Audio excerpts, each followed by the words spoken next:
নমস্কার। আমাদের দেয়াল পত্রিকা হংস বলাকা তৃতীয় বর্ষ দশম সংখ্যা অক্টোবর ২০২৫ উদ্বোধন করছে পত্রিকার সম্পাদক শ্রী পারিজাত চট্টোপাধ্যায়।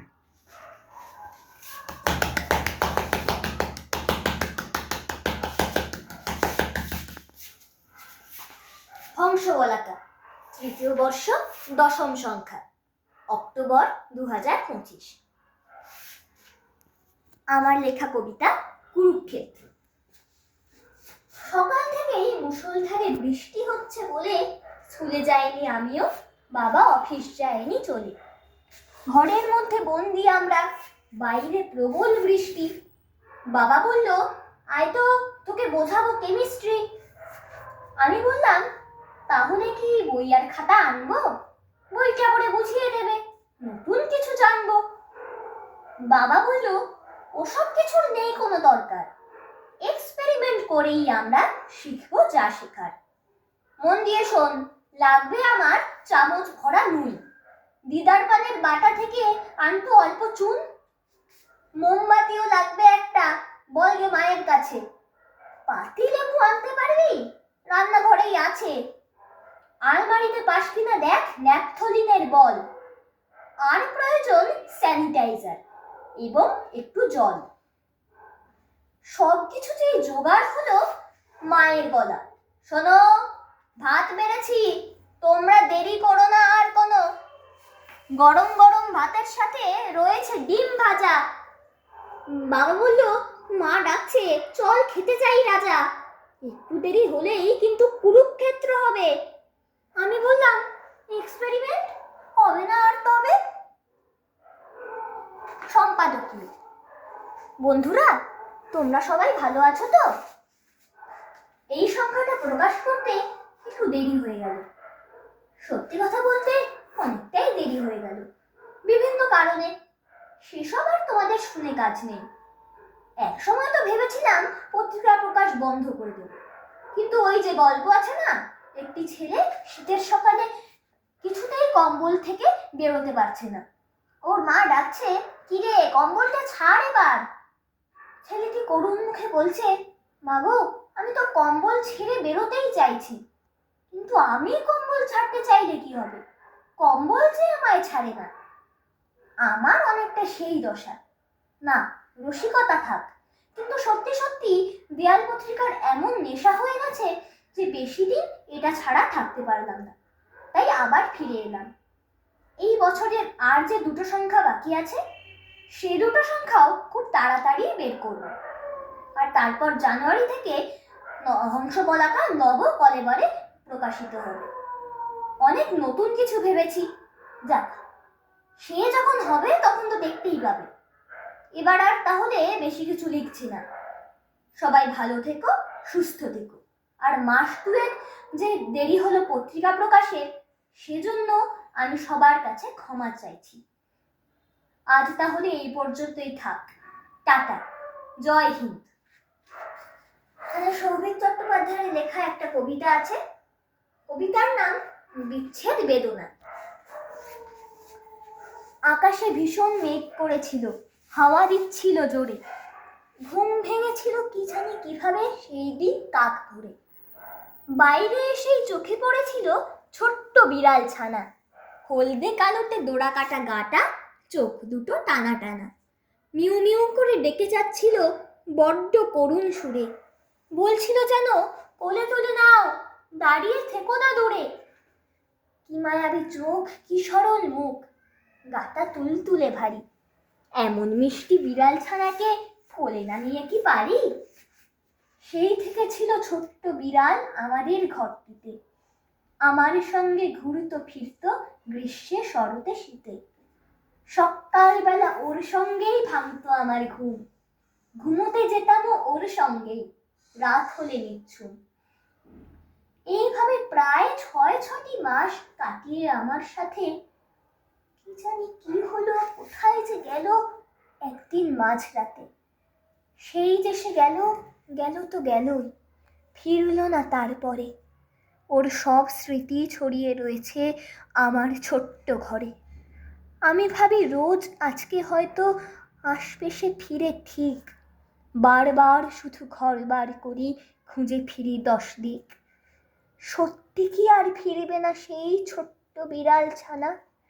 ওকে ছাড়া পুরো ধুধু মরুভূমি আমার জীবনখানা। এখানে আমার লেখা একটা গল্প আছে, গল্পের নাম বিতান। প্রতিদিন বিকেলে স্কুল ছুটির পরে আমরা বাড়ি ফিরে মাঠে খেলতে যেতাম। কোনোদিন ক্রিকেট, কোনোদিন ফুটবল, কোনোদিন ব্যাডমিন্টন, এইসব। মাঠের পাশ দিয়ে একটা ছোট নদী বয়ে যেত এঁকে বেঁকে। তোমরা হয়তো সেই নদীর নামই শোনোনি কোনোদিন, কিংবা কেউ কেউ হয়তো নাম শুনেছ। নদীর নামটা ভারী সুন্দর, চন্দ্রাবতী। শীতের শেষ থেকে গ্রীষ্মকাল অবধি সে নদীতে কখনো হাঁটু জল থাকতো, কখনো আরো কম। গরু ঘোড়া মানুষজন হেঁটে হেঁটেই পার হয়ে যেত সে নদী। বর্ষাকালে অবশ্য জলে ভরে যেত চন্দ্রাবতী। দুকুল ছাপিয়ে মাঝে মাঝে আমাদের বাড়ি অবধি চলে আসতো নদীর জল। কিন্তু সে কথা থাক, আমি আজ ভরা বর্ষার চন্দ্রাবতী নদীর গল্প লিখতে বসিনি। আজ বলবো পৌষ মাসের এক বিকেলের কথা। নদীর পাড়ের মাঠে আমরা কজন বন্ধু খেলতে গেছি। সেদিন খেলছিলাম ক্রিকেট।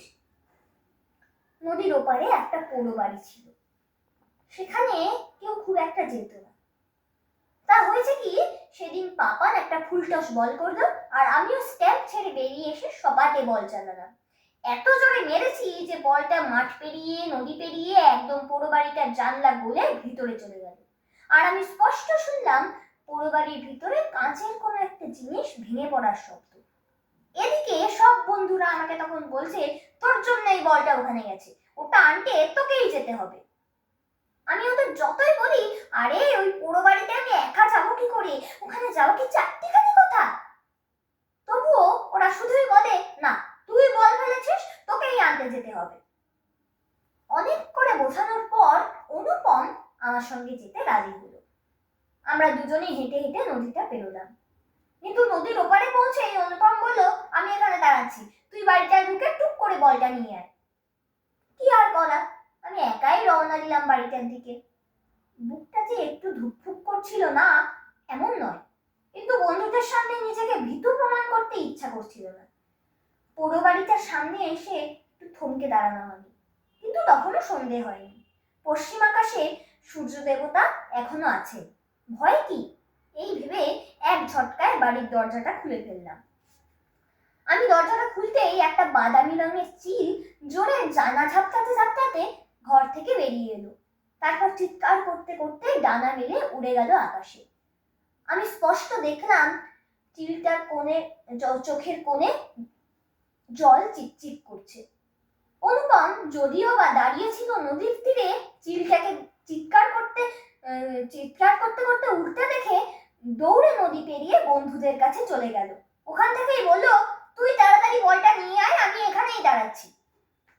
আমি মনে মনে বললাম, যাক বাবা, আমি কাকে সঙ্গে করে নিয়ে এসেছিলাম, ভিতুর ডিম কোথাকার, একটা চিল দেখেই ভয় পোকার মার। যাই হোক, পোড়ো বাড়িটার ভিতরে ঢুকে দেখলাম বলটার ধাক্কায় একটা আয়নার কাঁচ ভেঙে ছড়িয়ে পড়েছে সারা মেঝেতে, আর সেই কাঁচের টুকরোগুলোর মধ্যে বলটা পড়ে আছে। আমি মাথা নিচু করে হাত বাড়িয়ে বলটা তুলতে গিয়ে দেখি বলটার ঠিক পাশেই একটা খয়েরি রঙের ডায়েরি। ডায়েরিটা হাতে নিয়ে খুলে দু একটা পাতা উল্টে পাল্টে দেখলাম একটু।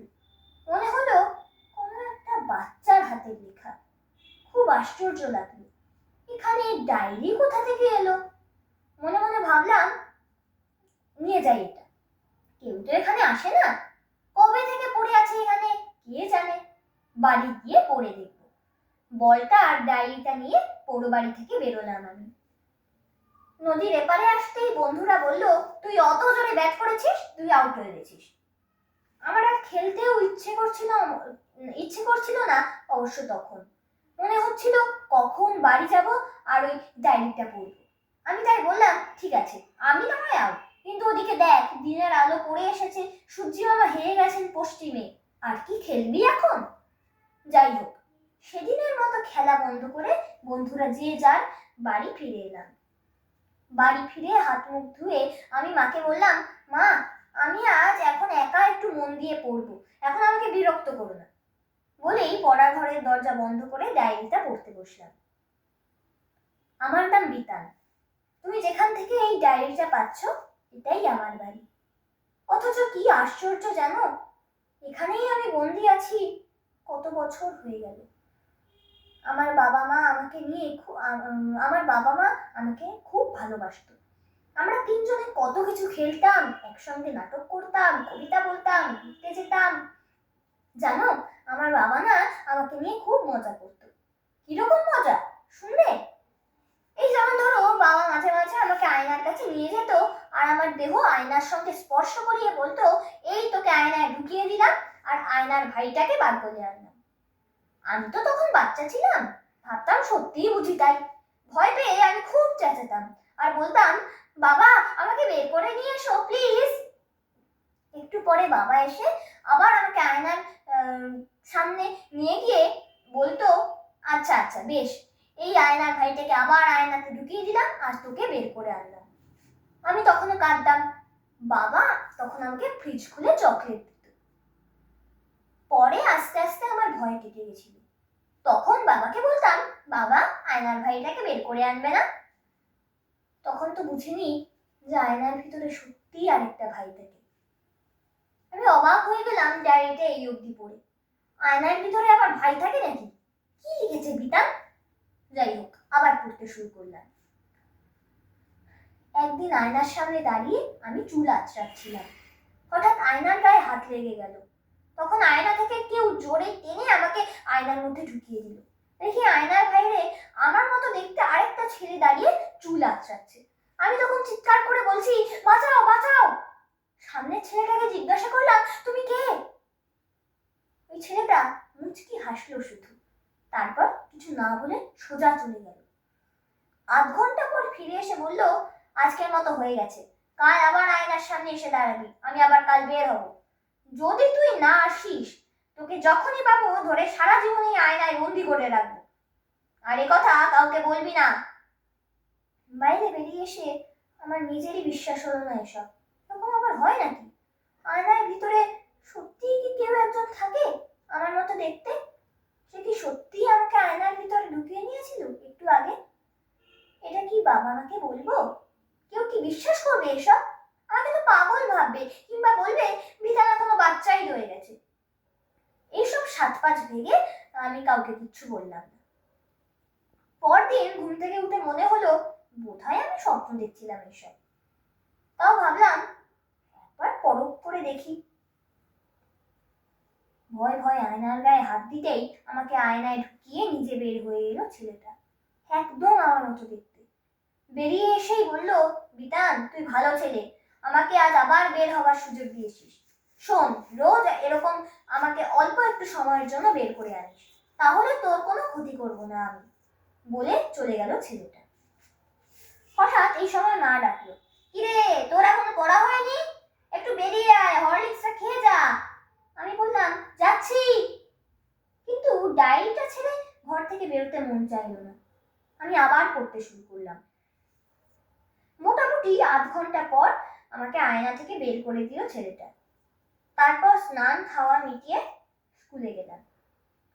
আমাদের ক্লাসে বিজ্ঞান পড়ান সোমনাথ স্যার, খুব ভালো মানুষ, আমাকে খুব ভালোবাসেন। স্কুলে গিয়ে এক ফাঁকে স্যারকে জিজ্ঞাসা করলাম, স্যার আয়নার ভিতরে কি আলাদা একটা জগৎ আছে? সেখানে কেউ থাকতে পারে আমাদের মতো? শুনে তিনি হা হা করে এমন হেসে উঠলেন যে আমার খুব খারাপ লাগলো। মনে হলো সত্যি আমার এই অভিজ্ঞতার কথা কেউ বিশ্বাস করবে না। তাই আমি আর কিছু বলিনি স্যারকে। পরদিন আবার আয়নার গায়ে হাত দিতেই ছেলেটা আমাকে ঢুকিয়ে নিচে বের হয়ে এলো। কিন্তু আজ ওকে যেন একটু রাগি রাগি দেখাচ্ছিল। ও বলল, আমি কিন্তু সব জানতে পারি, তুই কেন সোমনাথ স্যারকে আমার কথা বলতে গেছিলি? তোকে বারণ করেছিলাম না এসব বলতে কাউকে?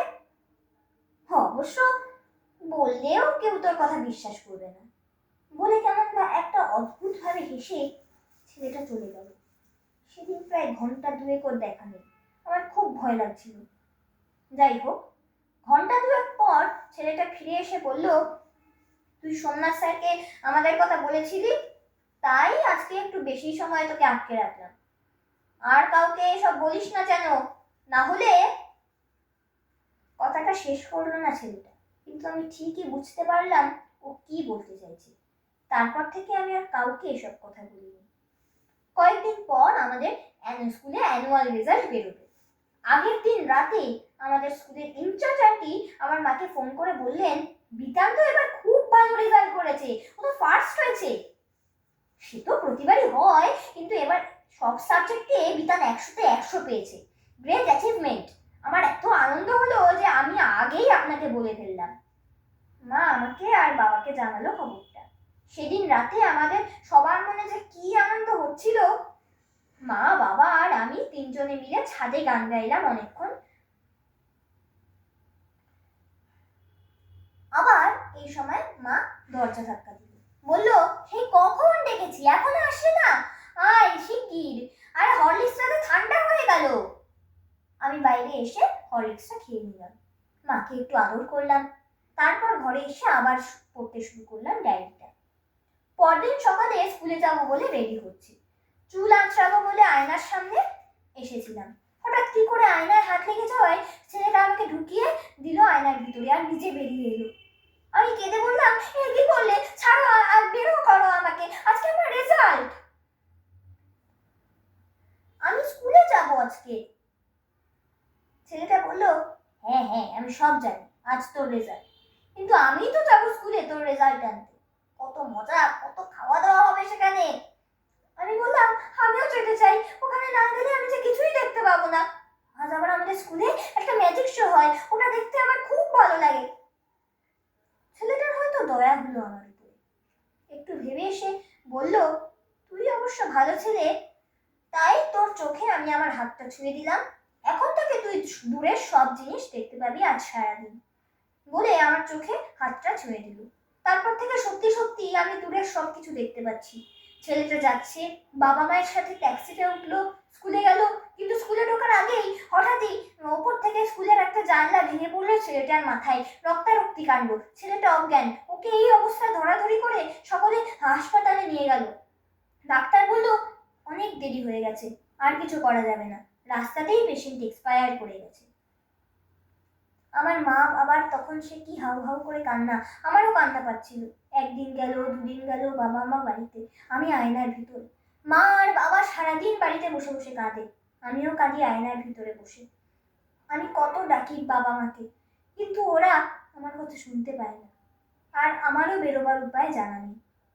তারপরই একদিন দেখি মা বাবাকে বলছে, আমি আর এই বাড়িতে থাকতে পারছি না, সারা বাড়িতে বিতানের স্মৃতি ছড়িয়ে আছে, চলো আমরা অন্য কোথাও চলে যাই। আমি চিৎকার করে বললাম, না মা যেও না, আমি তোমাদের ছেড়ে একা একা থাকবো কি করে। কিন্তু আমার কথা মাও শুনতে পেল না, বাবাও না। কয়েকদিন পরে মা আর বাবা আমার বাড়ি ছেড়ে চলে গেল, আর আমি একা রয়ে গেলাম আয়নার ভিতরে। প্রথম প্রথম খুব কষ্ট হতো, কাঁদতাম খুব। তারপর এখন অভ্যাস হয়ে গেছে, আর একটা মজাও আছে এখানে, খিদেও পায় না, ঘুমও না, টয়লেটও না, সেসবের কোনো ঝামেলা নেই। শুধু একটাই অসুবিধে, সময় কাটতে চায় না কিছুতেই। ও হ্যাঁ, একটা কথা তো বলাই হয়নি। একদিন আয়নার ছেলেটি আমাকে বলেছিল, তুই কখনো যদি আয়না ভেঙে এখান থেকে বের হওয়ার চেষ্টা করিস, বা আর কেউ আয়না ভেঙে তোকে এখান থেকে বের করার চেষ্টা করে, তাহলে তুই একটা চিল হয়ে উড়ে যাবি। তাই আমি জানি আমি এখান থেকে আর কোনোদিনও বেরোতে পারবো না, এখানেই আটকা থাকতে হবে আমাকে সারা জীবন। আর এই অভিশপ্ত জীবনও কখনো শেষ হবে কিনা জানি না। ডায়েরিটা এখানেই শেষ। আমার বারবার মনে হচ্ছিল, তারপর কি হলো বিতানের সাথে। আচ্ছা, আমি দরজা খোলার সাথে সাথে যে চিলটা বেরিয়ে গেছিল, সেই কি তাহলে বিতান?